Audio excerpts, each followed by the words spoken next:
વિજય બાપુના સમર્થનમાં આવ્યા છે। સુખરામદાસ બાપુએ કહ્યું કે સત્તાધારની જગ્યાને બદનામ કરવાનો પ્રયાસ કરવામાં આવી રહ્યો છે। વિજય બાપુ શિક્ષિત અને દીક્ષિત છે।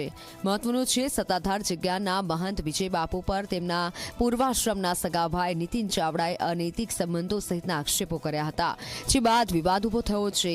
નીતિન ચાવડાએ પૈસાની માંગણી કરી હોવાનો આક્ષેપ થયો છે, જે બાદ હવે સંતો સત્તાધારના મહંતના સમર્થનમાં આવી રહ્યા છે। સત્તાધારમાં લોકો માનતા કરવા માટે જતા હોય છે, એમની માનતા પૂરી થતી હોય છે।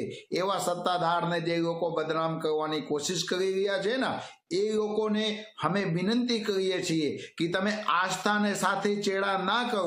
અને પછી સત્તાધારને જ્યારે કોઈ એક સાચા અને સારા સંતની જરૂર પડી ત્યારે સત્તાધારને વિજય બાપુને સોંપવામાં આવ્યું। અને આજે આ સત્તાધાર સ્થાનની અંદર જે મીડિયા દ્વારા, સોશિયલ મીડિયા દ્વારા જે અમને વાતો મળી, એ અનુસંધાને આજે પૂજ્ય વિજય બાપુની મુલાકાત કરી છે।